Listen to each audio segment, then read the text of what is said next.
Salut à toi, c'est Hermès, ton moniteur auto-école, enseignant de la conduite et de la sécurité routière.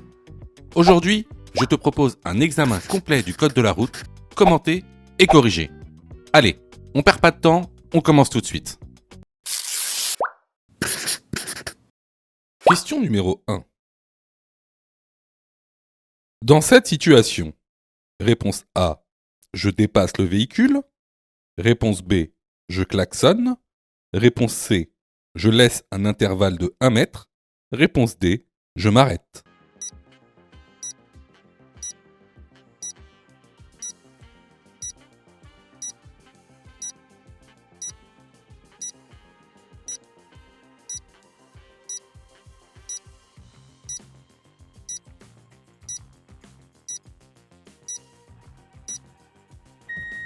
Alors ici à notre droite, on a donc un véhicule de la poste qui s'est arrêté à cheval sur le trottoir et la route.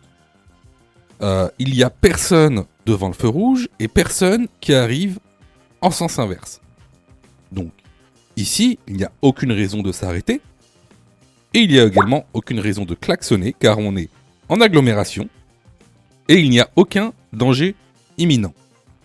Donc ce que je fais, c'est que je dépasse le véhicule en laissant bien sûr un intervalle de 1 mètre entre moi et le véhicule, car on est en agglomération. Les bonnes réponses ici sont les réponses A et C. Question numéro 2. Je peux dépasser ce piéton. Oui, réponse A, non, réponse B.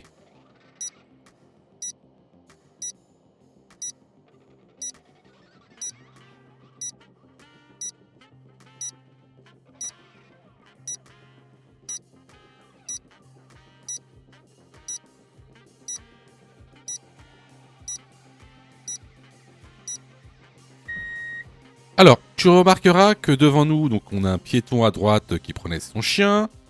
Et, surtout, on a une ligne blanche continue. Alors, tu peux dépasser le piéton à condition de le dépasser en chevauchant la ligne blanche. Hein.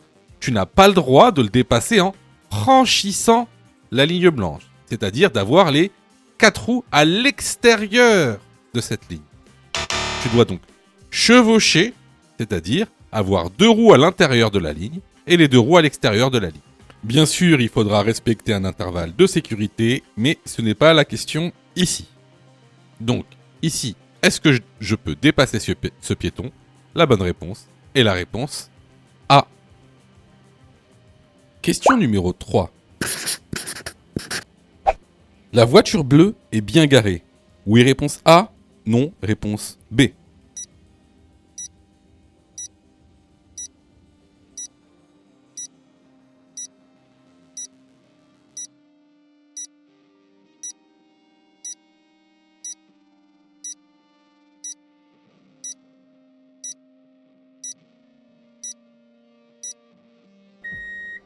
Alors, vous devez savoir qu'il existe 4 types de stationnement interdits. Vous avez les stationnements abusifs, les stationnements gênants, les stationnements très gênants et les stationnements dangereux. Alors, je vous incite fortement à aller dans la formation pour savoir quels sont ces 4 stationnements interdits et leur signification. Aujourd'hui, on va seulement parler des stationnements très gênants. Pourquoi ? Tout simplement parce que ici, la voiture bleue est garée sur un trottoir. Donc, se garer sur un trottoir constitue donc une infraction de stationnement très gênant. Donc ça, c'est 135 euros, 135 euros d'amende. Donc ça, c'est une infraction de classe 4. Également, donc certes, il est garé sur un trottoir, donc stationnement très gênant. Mais en plus de ça, regardez bien, il y a un passage piéton. Et sachez qu'il est interdit de se garer à moins de 5 mètres avant un passage piéton. Pourquoi ? Parce qu'en fait, ça constitue également un stationnement très gênant.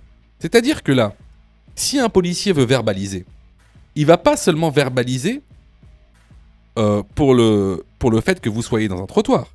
Il va également verbaliser pour le fait que vous soyez 5 mètres avant un passage piéton.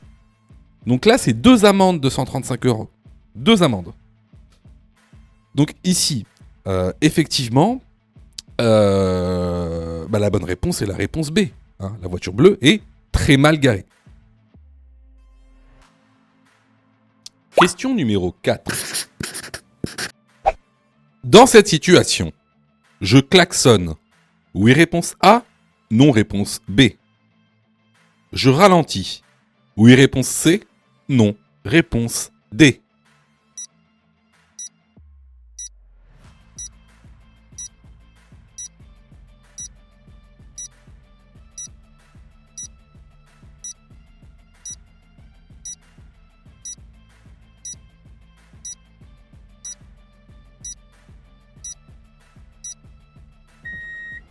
Alors, ici, on est hors agglomération sur des routes de montagne. Devant nous, on a un virage très sinueux avec 0 visibilité. Donc, pour marquer ma présence auprès des autres usagers, je klaxonne. Hein? Il est interdit de klaxonner seulement en agglomération. Hors agglomération, dans ces cas-là, il faut klaxonner. Ensuite, bien sûr, pour entreprendre ce virage, je vais ralentir. Donc, les bonnes réponses à cette question sont les réponses A et C. Question numéro 5. Dans cette situation, je ralentis et je passe. Oui, réponse A. Non, réponse B. Pour avertir de ma présence, je klaxonne. Oui, réponse C. Non, réponse D.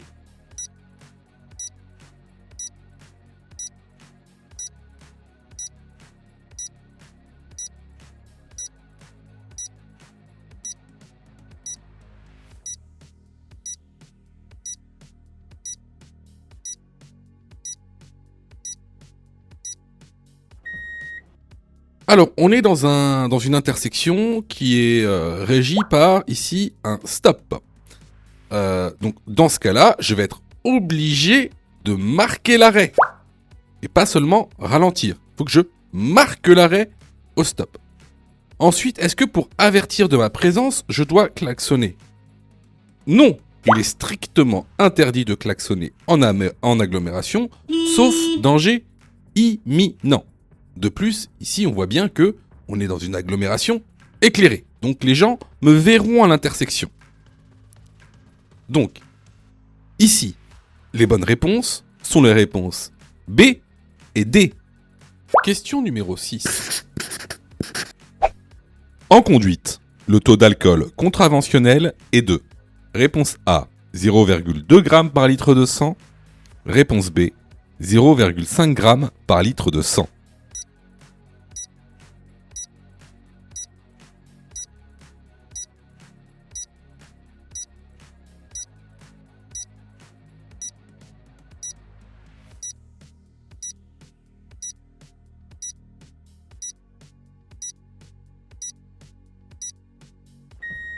Alors, comme le montre le document que vous retrouverez dans la formation, le taux d'alcool contraventionnel est de 0,5 g par litre de sang.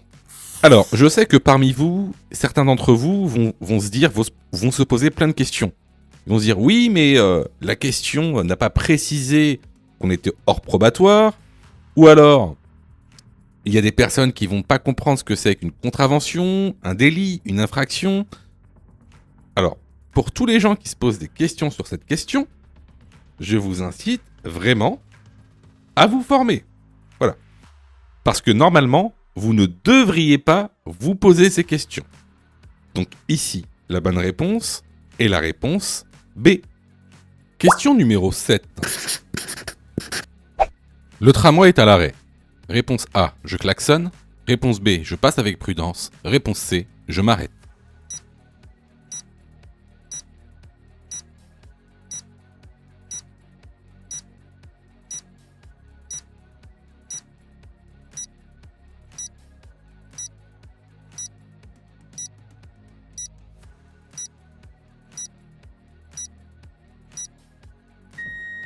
Alors, le tramway a beau être à l'arrêt, on a à droite donc le feu rouge.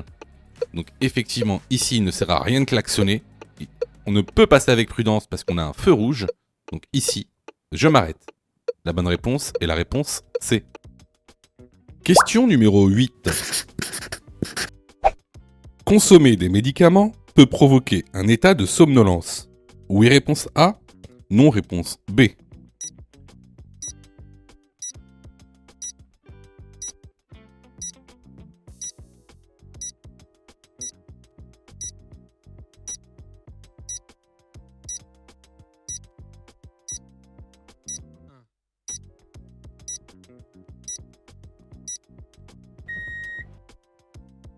Alors, tu dois savoir que les médicaments sont en général des substances psychoactives. Donc, elles ont des effets sur ton corps et aussi ton état psychique. Donc, pour savoir quel comportement avoir lorsque tu consommes des médicaments, c'est de regarder la boîte et de regarder les pictogrammes. En général, la plupart des médicaments peut provoquer des états de somnolence. Donc ici, la bonne réponse est la réponse A. Je vois que tu es super motivé pour avoir ton code. Alors, soutiens la chaîne en t'abonnant et surtout en activant les notifications afin d'être prévenu des dernières vidéos mises en ligne. Question numéro 9. Les feux de brouillard arrière peuvent être utilisés. A. En cas de pluie. B. En cas de brouillard. C. En cas de neige.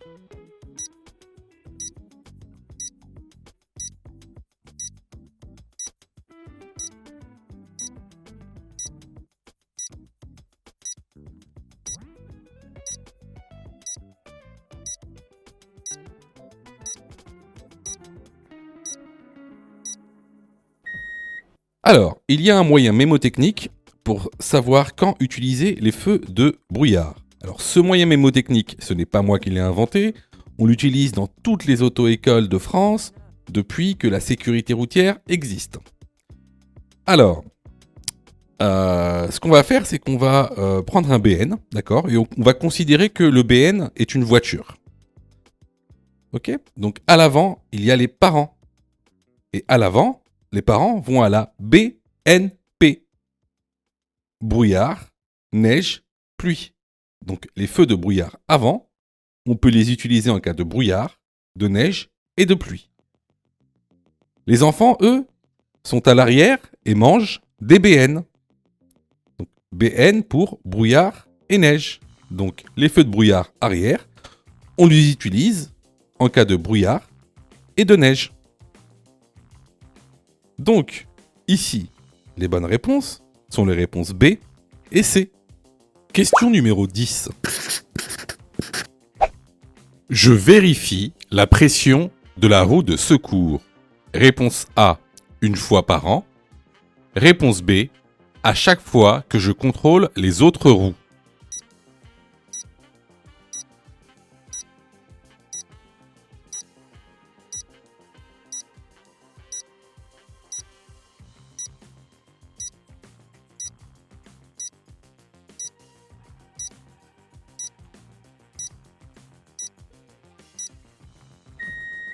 Alors, les roues du véhicule sont à vérifier une fois par mois. Donc, lorsque je contrôle les roues du véhicule, je contrôle également la pression de la roue de secours. Donc, la bonne réponse ici est la réponse B. Question numéro 11. Si je circule sans assurance, réponse A, je risque une forte amende. Réponse B, en cas d'accident, les victimes ne sont pas indemnisées. Réponse C, je dois rembourser les indemnités aux victimes en cas d'accident.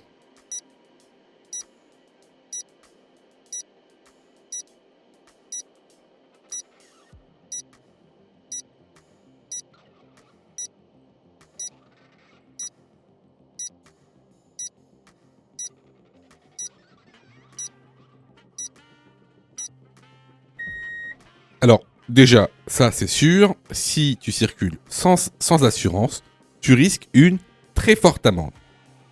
En cas d'accident, en fait, les victimes vont être indemnisées par le fonds de garantie des assurances. Par contre, toi, tu devras rembourser le fonds de garantie des assurances. Donc tu devras rembourser les indemnités matérielles et corporelles. Donc ici, les bonnes réponses sont les réponses A et C. Question numéro 12. Mon intervalle de sécurité est suffisant. Oui, réponse A, non, réponse B. Je peux dépasser le poids lourd devant moi. Oui, réponse C, non, réponse D.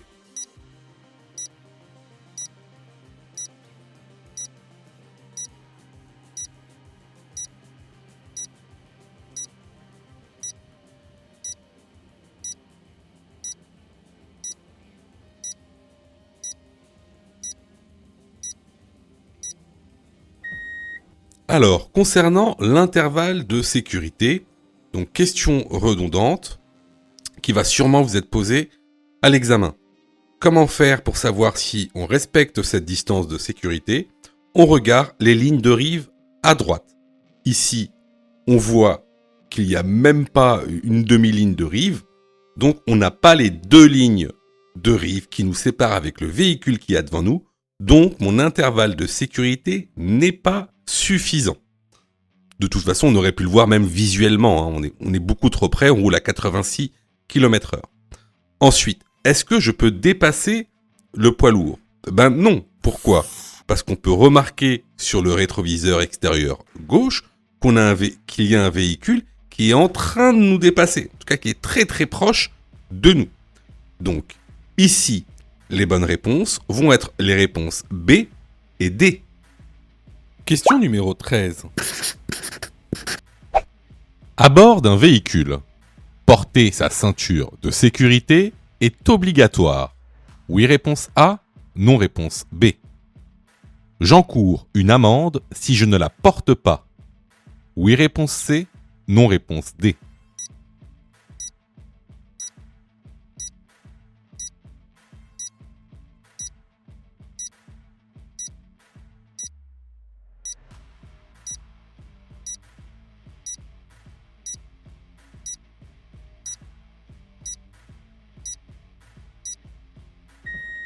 Alors, la ceinture de sécurité est strictement obligatoire pour le conducteur et également les passagers à bord d'un véhicule. Si je ne la porte pas en tant que conducteur, j'encours une amende de 135 €, mais également un retrait de 3 points sur le permis de conduire. C'est une contravention de 4e classe. Les bonnes réponses ici sont les réponses A et C. Question numéro 14. Je dois vérifier régulièrement le niveau d'huile du véhicule.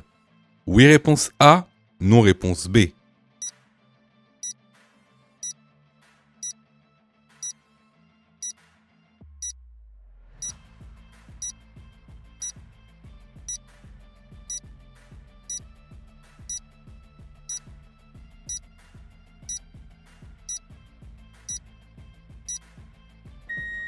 Alors, effectivement, il va falloir vérifier ton niveau d'huile très régulièrement.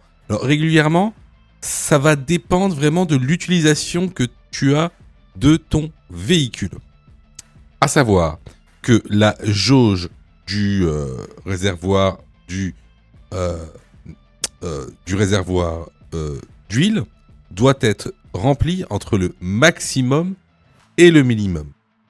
S'il est en dessous du minimum, alors tu dois compléter le niveau d'huile. La bonne réponse ici est la réponse A. Question numéro 15. Le panneau de forme triangulaire indique un danger permanent. Oui, réponse A. Non, réponse B.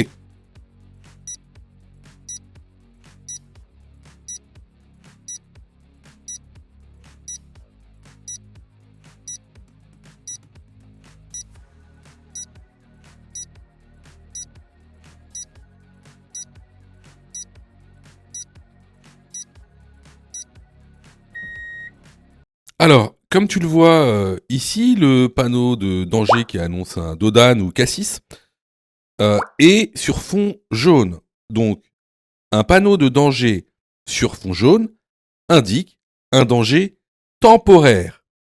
Si ça avait été un danger permanent, alors ce même panneau aurait été sur fond blanc. Donc, la bonne réponse ici est la réponse B. Sais-tu que Mon Code de la route est aussi une plateforme pédagogique qui te permet de passer ton examen du code à partir de seulement 9,90 €. Et on a même conçu, spécialement pour toi, un programme qui te permet d'obtenir ton code en un temps record. C'est le programme Mon Code en 10 jours. Avec un calendrier de révision personnalisé, un contenu pédagogique par thème conforme à la nouvelle réforme, des nombreux tests d'examen blanc issus de l'examen officiel, accessible sur smartphone, tablette et PC durant 1 an et en accès illimité. Et surtout, cette formation est 100% remboursée en cas d'échec à l'examen. Alors, si tu souhaites obtenir ton code du premier coup sans te ruiner et sans risque, rejoins notre programme en cliquant sur le lien en description de la vidéo. Pour ça, tu as juste à cliquer sur le lien en description et à choisir ta formule. Question numéro 16.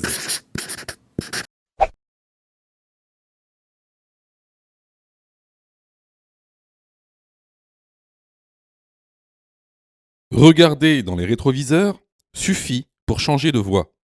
Oui, réponse A. Non, réponse B.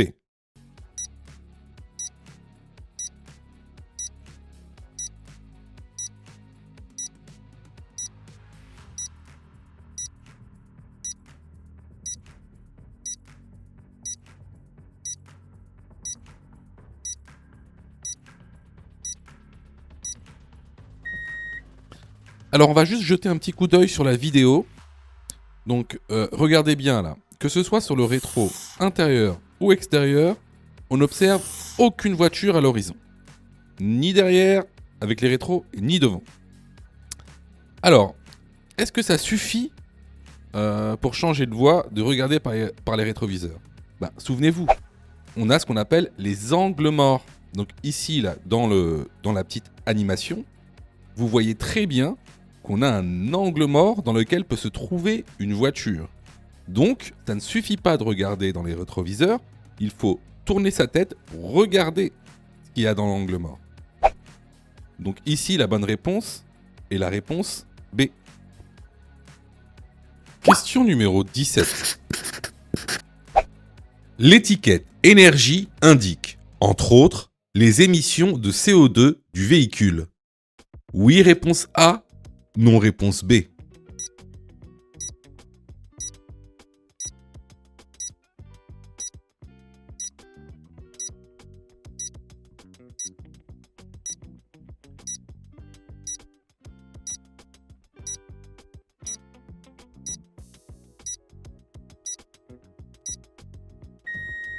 Alors, l'étiquette énergie est en fait une étiquette obligatoire pour les véhicules, pour l'achat des véhicules neufs. Comment se présente cette étiquette énergie? C'est une feuille A4, comme tu le vois ici.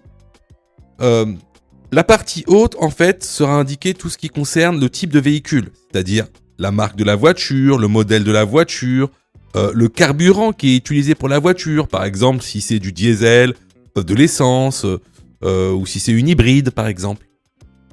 Juste en dessous, tu auras tout ce qui concerne la consommation du carburant. Par exemple, ici dans cet exemple, c'est 4,2 litres pour 100 km. Ensuite, juste en dessous, tu auras le rejet de CO2 par kilomètre parcouru pour ce véhicule. Donc, ce sont les émissions de CO2 par kilomètre parcouru. Tu verras également que plus les émissions de CO2 sont faibles, plus l'étiquette va aller vers le A. Plus les émissions de CO2 seront fortes, plus l'étiquette va aller vers le G. Donc, ici, pour répondre à la question, l'étiquette énergie indique bien les émissions de CO2 du véhicule. La bonne réponse ici est la réponse A. Question numéro 18. Je souhaite dépasser ce camion. Pour avoir une meilleure visibilité, je me décale légèrement à gauche tout en restant sur ma voie. Oui, réponse A. Non, réponse B.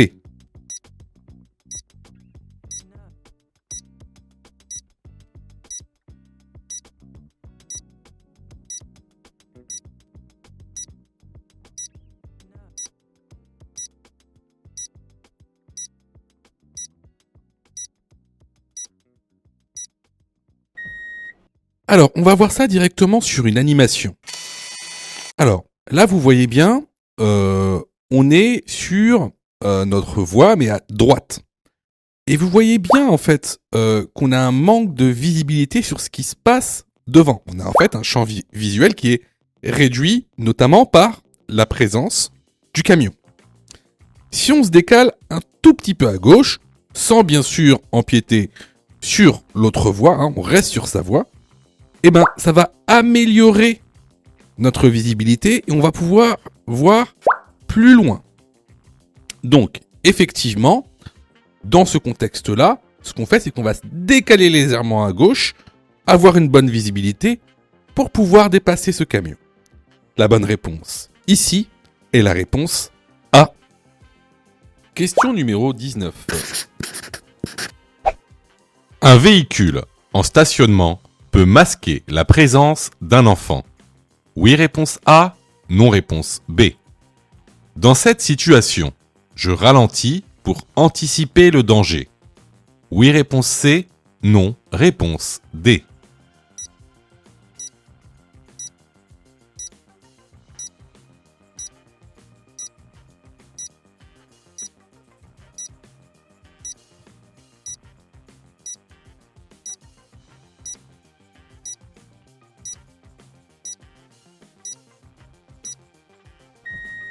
Alors, comme tu le vois ici, les enfants donc, sont généralement de petite taille.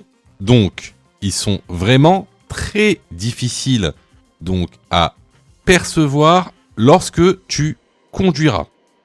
Alors, bien évidemment, lorsque tu t'approcheras donc d'un passage piéton, tu devras également ralentir justement pour anticiper le danger au cas où un enfant serait devant un véhicule et donc masqué par ce véhicule. Donc ici, les bonnes réponses vont être les réponses A et C. Question numéro 20. La vitesse maximale autorisée pour un poids lourd est de réponse A 130 km/h, réponse B 90 km/h.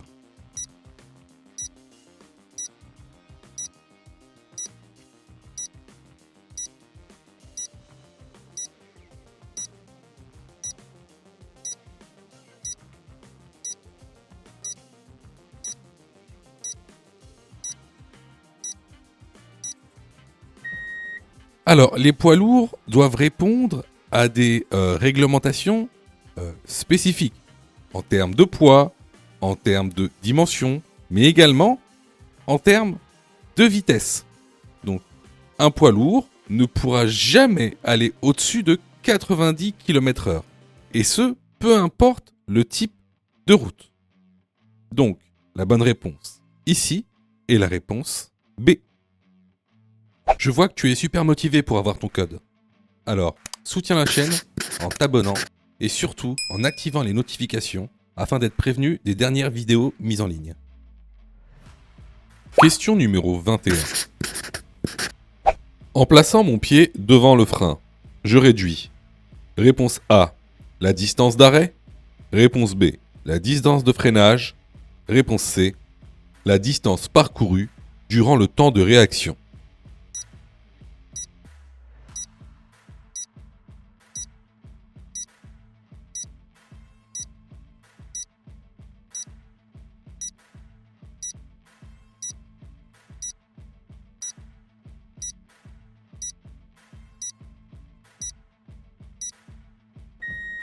Alors, comme vous le savez, dans les modules pédagogiques du code de la route, on a plusieurs distances que tu dois savoir calculer. Distance de freinage, distance d'arrêt, distance parcourue durant le temps de réaction, distance de sécurité. Alors, aujourd'hui, on va s'intéresser à la distance d'arrêt, notamment à la distance de freinage. Alors, ce qu'il faut savoir, la distance d'arrêt, c'est quoi ? La distance d'arrêt, c'est le temps parcouru durant le temps de réaction et durant le freinage. Donc, distance d'arrêt, c'est égal à distance parcourue pendant le temps de réaction plus la distance de freinage. Alors, qu'est-ce que le temps de réaction ? Le temps de réaction, il est composé donc de 4 composantes qu'on va appeler PADA. Ce sera un moyen mémotechnique pour s'en souvenir. Donc, PADA, P pour percevoir, A pour analyser, D pour décider, A, agir. Donc, percevoir, ça va être voir le danger. Analyser, c'est-à-dire, analyser, c'est dans quelles conditions je suis. Décider, c'est qu'est-ce que je vais faire ? Est-ce que je vais freiner ? Est-ce que je vais tourner ? Est-ce que je vais accélérer ?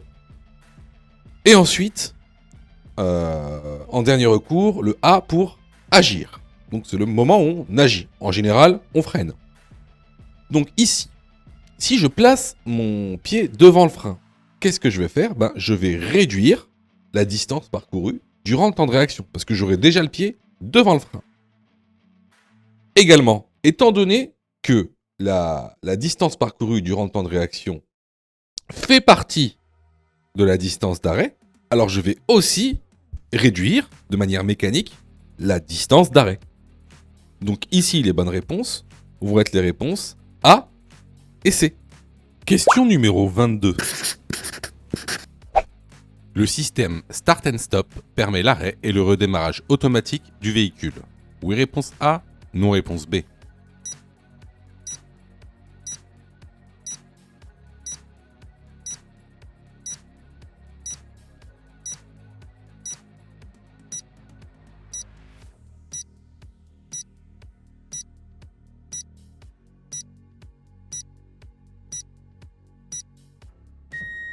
Alors, ça fait partie des aides à la conduite qu'il faut connaître absolument, car les questions sont récurrentes dans les tests officiels de la nouvelle réforme, notamment sur ce sujet du Start and Stop.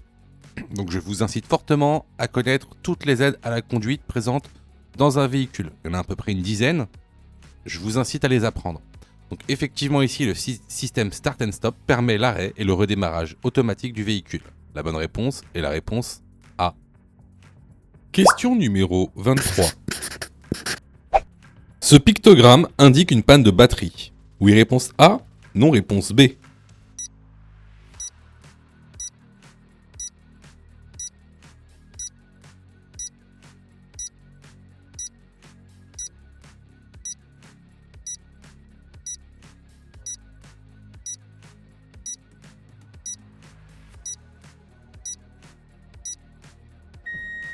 Effectivement, ce pictogramme indique une panne de batterie. La bonne réponse ici est la réponse A. Question numéro 24. Ce camion transporte des matières. Réponse A, dangereuses. Réponse B, agricole.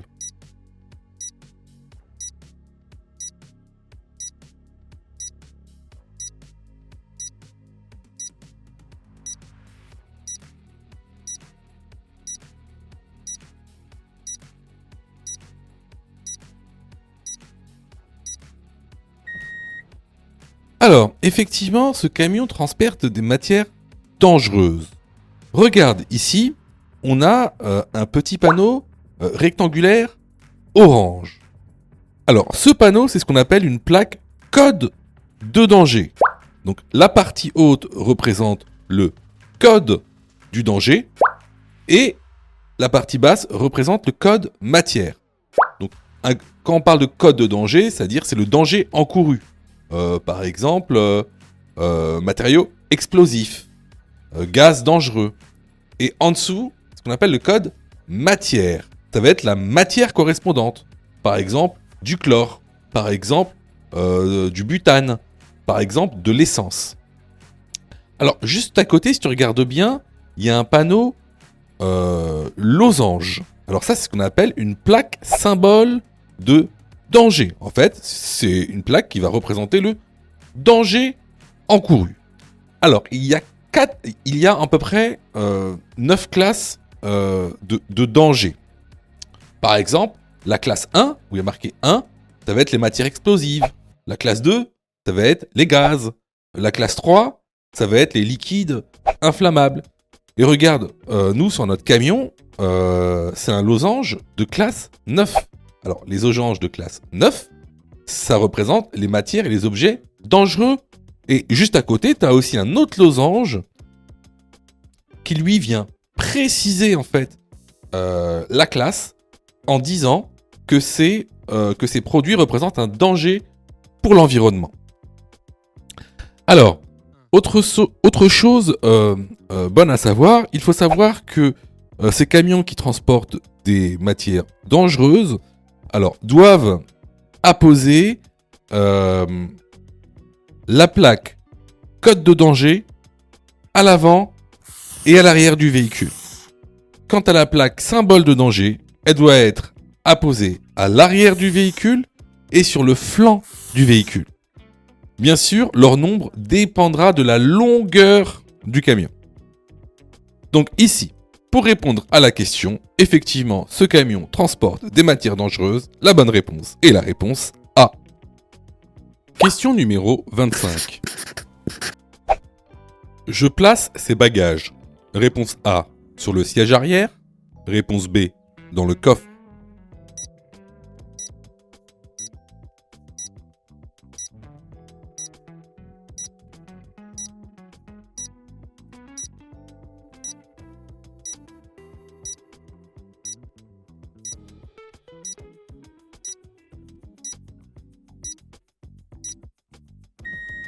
Pour des mesures de sécurité, il est préférable de placer ces bagages dans le coffre. Pourquoi ? Parce que dans le siège arrière, si vous freinez brusquement, en fait, votre bagage pourra en fait devenir un projectile. C'est la même chose pour tout ce qui est tous les objets, on va dire, petits et lourds. Par exemple, une bouteille d'eau, un marteau, une perceuse. Il est vraiment déconseillé de mettre ça sur le siège arrière parce que si vous freinez brusquement, ce sera un projectile, ça deviendra un projectile. Donc ici, la bonne réponse est la réponse B, dans le coffre. Question numéro 26. Je peux dépasser ce véhicule. Oui, réponse A. Non, réponse B.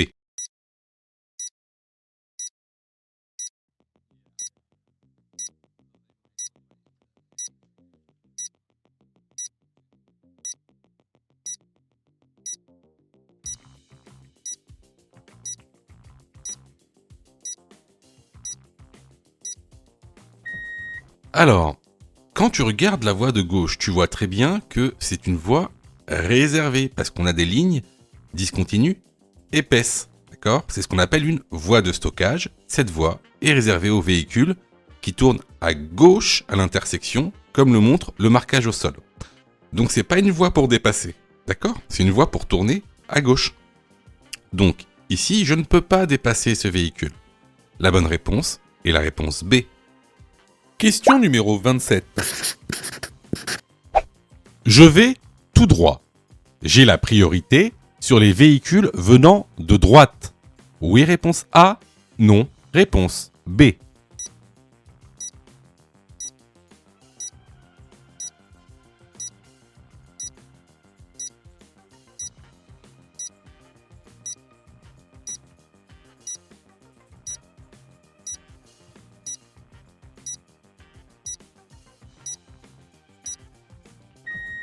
Alors, faites attention à cette question parce que vous êtes nombreux à faire des erreurs sur ces notions.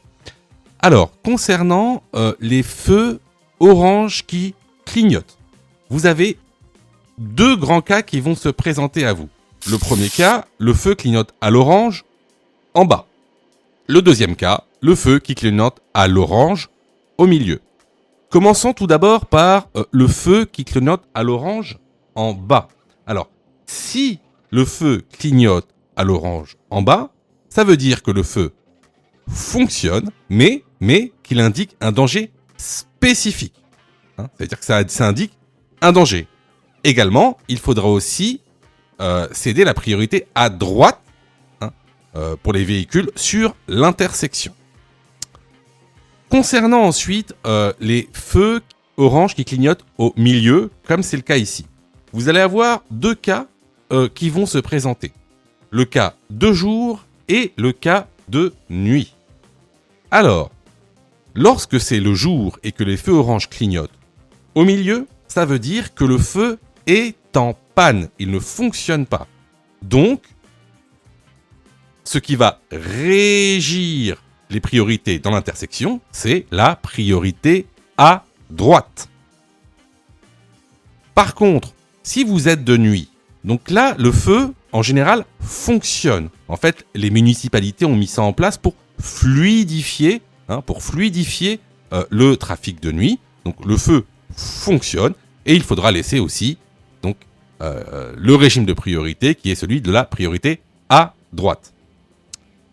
Ici, dans notre cas, on est de jour et le feu clignote à l'orange au milieu. Ça veut dire que le feu est en panne et je dois donc céder la priorité aux véhicules venant de droite à l'intersection. Donc ici, pour répondre à la question, je vais tout droit. J'ai la priorité sur les véhicules venant de droite. Non. Les véhicules venant de droite ont la priorité. La bonne réponse ici est la réponse. Si tu aimes le contenu, alors prends quelques secondes pour liker la vidéo. C'est très important. Cela nous permet d'être mieux référencés et donc de te présenter encore plus de vidéos pour que tu puisses obtenir ton code le plus rapidement possible. Question numéro 28. Sur certains véhicules, je peux démarrer la voiture à distance. Oui, réponse A. Non, réponse B. Démarrer le moteur à distance. Oui, réponse C. Non, réponse D.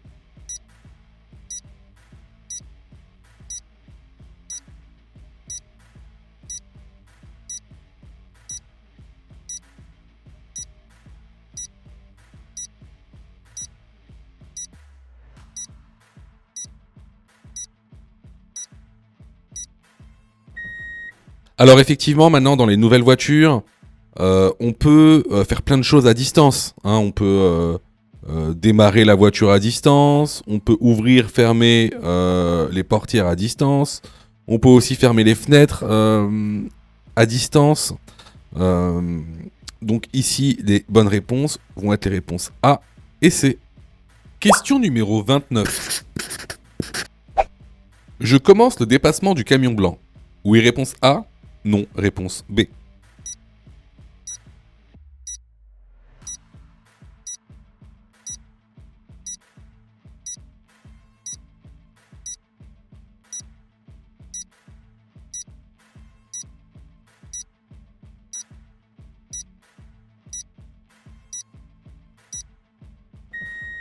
Alors, ici plusieurs choses. Déjà, on sait qu'on est sur une autoroute.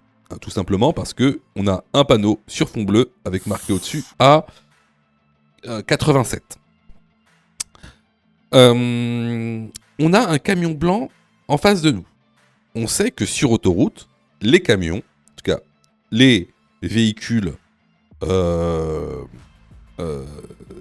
poids total à charge supérieur à 3,5 tonnes, ont une vitesse maximale autorisée de 90 km/h.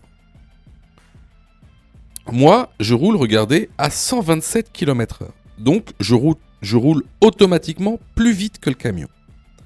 De plus, regardez, on va revenir sur la notion de distance de sécurité. Vous savez que sur autoroute, la distance de sécurité est de 2 traits de rive. Donc ici, les 2 traits de rive, on les a pas. Donc en plus de rouler plus vite que le camion, on n'a pas la bonne distance de sécurité. Donc là, effectivement, je dois commencer mon dépassement. La bonne réponse est la réponse A. Question numéro 30. En période probatoire, j'ai commis une infraction de classe 4 avec retrait de 3 points. Réponse A. Je dois réaliser un stage obligatoire. Réponse B. Je dois juste payer mon amende. Réponse C. Je recevrai une lettre 48N.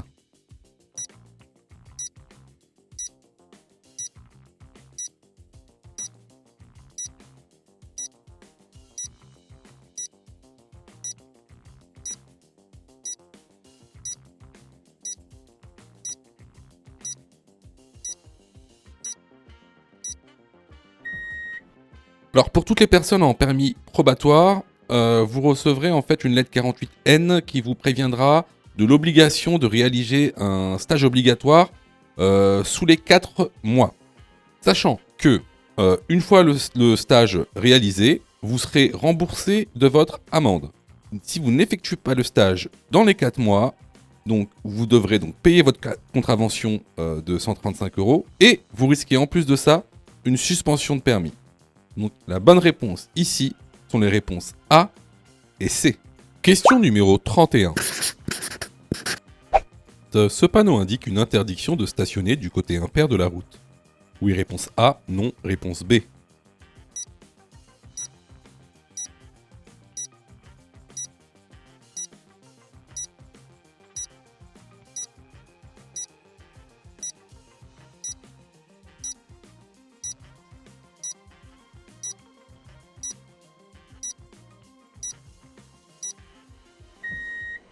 Alors, ce panneau indique une interdiction de se garer du 1er au 15 du mois. La bonne réponse est la réponse B. Question numéro 32. Dans cette rue, le stationnement s'effectue toujours du même côté. Oui, réponse A. Non, réponse B. Toujours dans le sens de circulation, sauf les jours pairs. Oui, réponse C. Non, réponse D.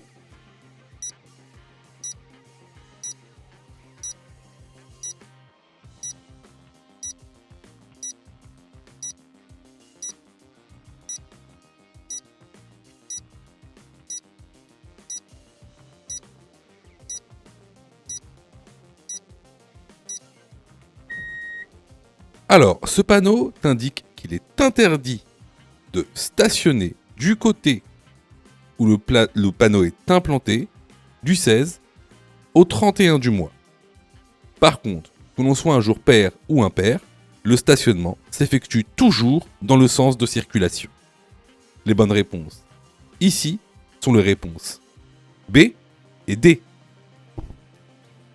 Alors, vous voyez, il y a beaucoup de gens, en fait, je sais, je sais que vous vous êtes trompés. Enfin, beaucoup d'entre vous se sont trompés.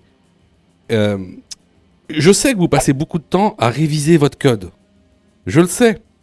Sûrement que même vous avez une application gratuite. Mais vous savez, les applications gratuites, si c'est gratuit, ne pensez pas que vous allez avoir de la qualité. D'accord ? Ne pensez pas ça. C'est pas pour rien qu'il y a 40% de taux d'échec. Quasiment la moitié des gens qui regardent cette vidéo vont rater leur code. Pas parce qu'ils n'ont pas travaillé, pas parce qu'ils sont nuls, parce que vous avez été mal formés. C'est pour ça que nous, on vous propose donc une plateforme de formation 100% dédiée au code de la route, réalisée par des professionnels, avec une méthodologie adéquate qui vous permettra d'avoir votre code de la route rapidement.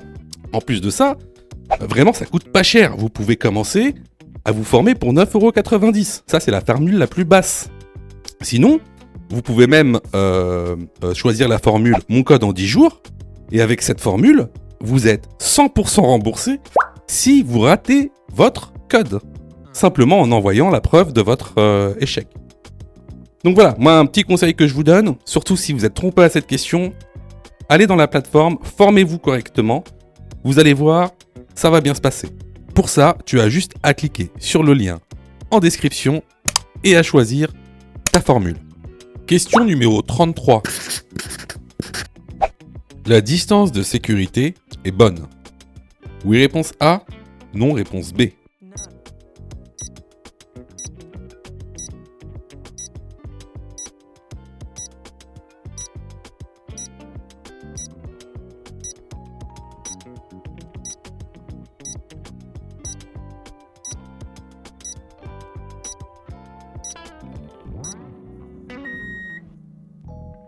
Alors tu vois, la notion de distance de sécurité est très importante pour le passage du code. C'est une question qui vient très souvent, qui est vraiment redondante. Alors, il faut que tu saches que la distance de sécurité sur route, peu importe les routes, c'est équivalent à 2 traits de rive. D'accord ? Comme le montre l'animation ici. Donc c'est 2 traits de rive. Alors les traits de rive, si tu ne le sais pas, c'est les traits qu'il y a à droite. Hein, ici à droite.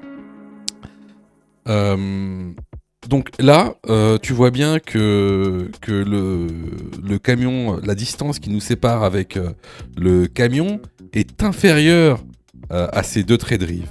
Donc ici, la distance de sécurité n'est pas bonne. La bonne réponse, ici, c'est la réponse B. Question numéro 34. La consommation de cannabis au volant. Réponse A, constitue un délit. Réponse B, constitue un crime. Est sanctionné par, réponse C, une suspension de permis. Réponse D, une rétention de permis.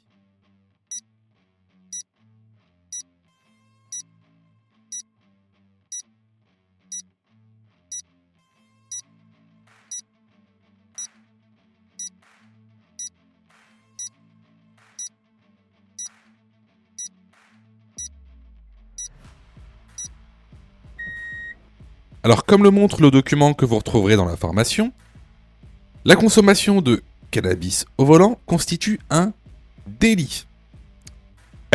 Cette consommation est sanctionnée donc, par une amende de 4 500 €, 2 ans de prison maximum, rétention de permis immédiate, suspension de permis, obligation de faire un stage et également 6 points en moins sur le permis de conduire.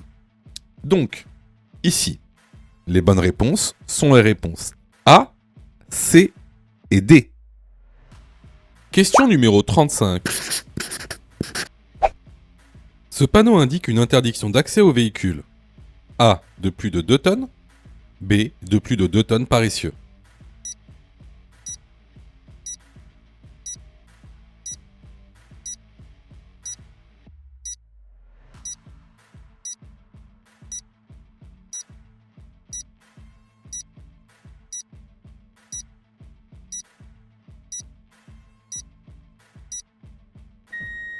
Ce panneau indique une interdiction d'accès aux véhicules de plus de 2 tonnes par essieu.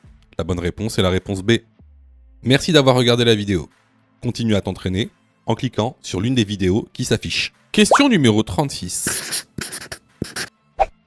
Dans cette situation, réponse A, j'accélère. Réponse B, je ralentis. Réponse C, je maintiens l'allure. Réponse D, je place le pied devant le frein.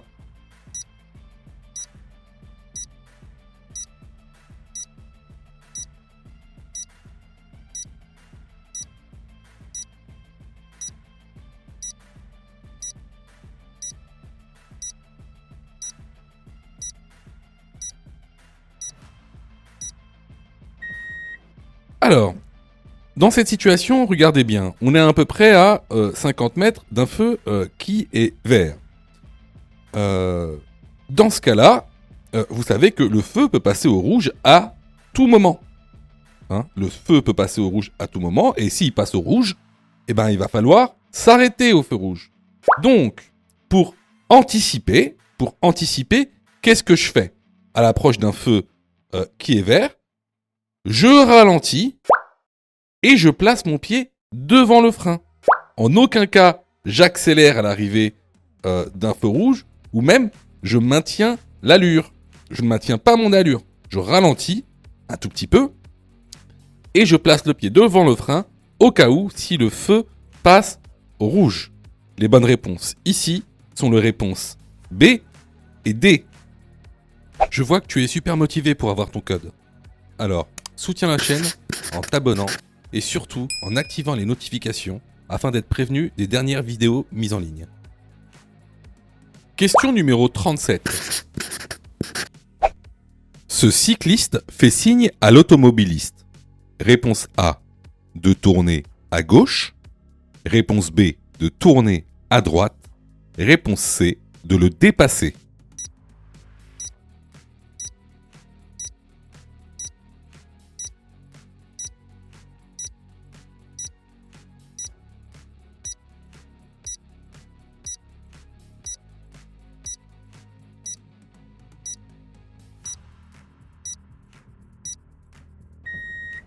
Alors ici, on voit que le cycliste a tendu sa main gauche. Donc cela signifie qu'il souhaite tourner à gauche.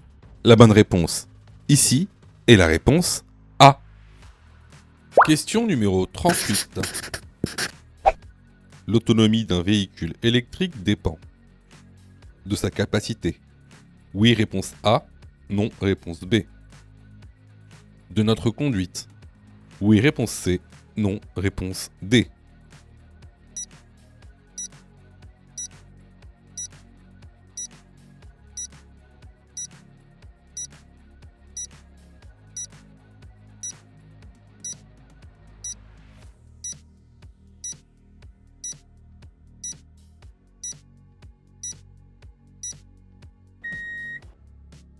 Alors encore une fois, c'est une question de cours. Donc effectivement, l'autonomie d'un véhicule va dépendre de quoi? Tout d'abord de sa capacité, donc de ses kilowattheures, mais également de notre manière de conduite. Si on a des conduites sportives ou des conduites plus douces. Donc les bonnes réponses ici seront les réponses A et C. Alors là, c'était vraiment une question de cours qu'on voit régulièrement dans la formation. Donc, si vous avez eu faux à cette question, vraiment, je vous incite vraiment à vous former, hein, que ce soit chez nous ou ailleurs. Alors, je reçois plusieurs messages de votre part, d'ailleurs, je vous en remercie. Alors, vous me posez souvent deux questions.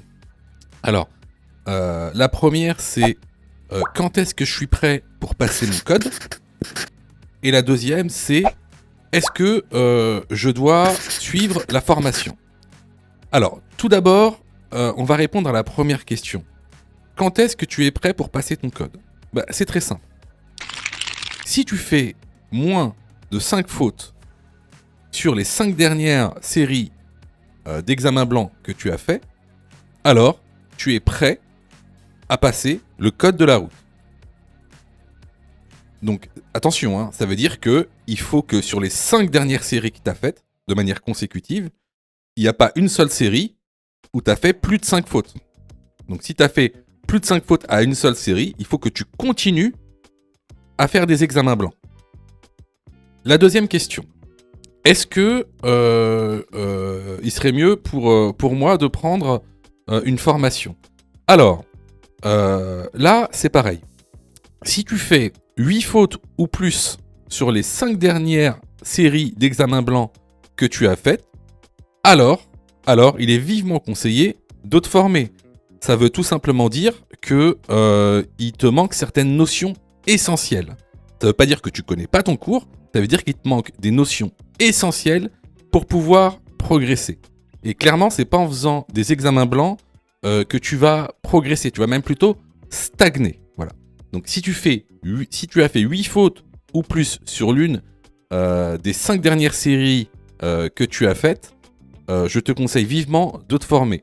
Surtout que on a mis en place donc une plateforme pédagogique qui répond vraiment à tous vos besoins. On a fait en sorte que tout le monde puisse se former au code de la route.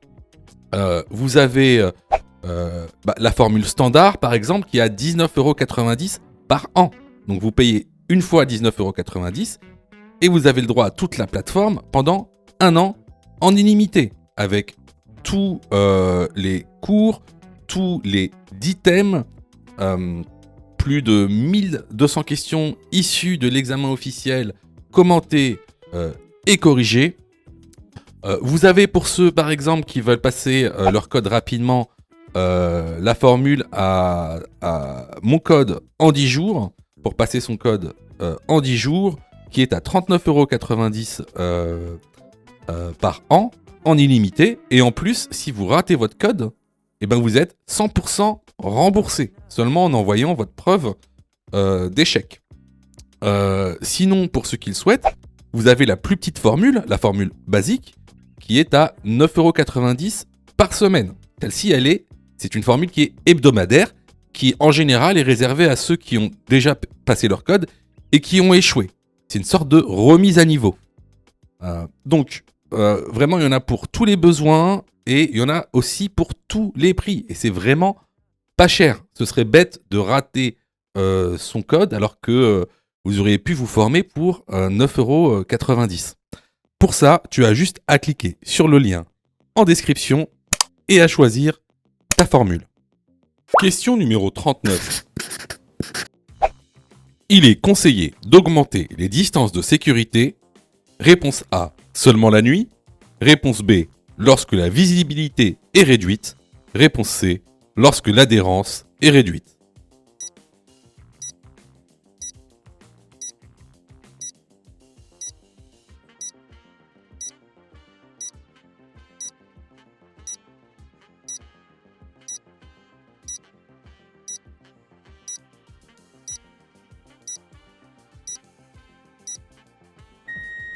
Alors effectivement, on augmente les distances de sécurité la nuit, lorsque la visibilité est réduite et lorsque l'adhérence est réduite. Ici, on va retenir que la réponse B et C, parce que la réponse A dit seulement la nuit. Donc ici, les bonnes réponses sont les réponses B et C. Question numéro 40. Je roule avec un moteur essence. J'utilise le pistolet. Réponse A, vert. Réponse B, orange. Réponse C, jaune.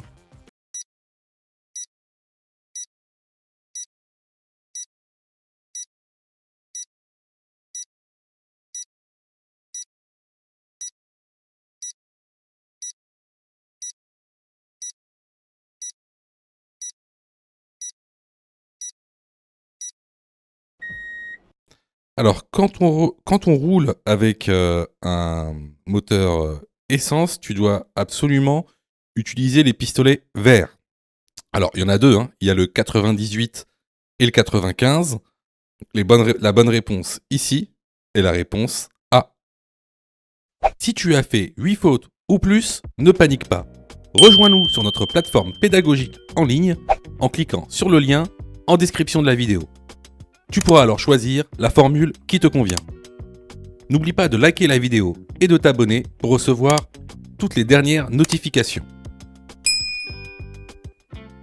Tu peux aussi continuer à t'entraîner en cliquant sur l'une des vidéos qui s'affichent.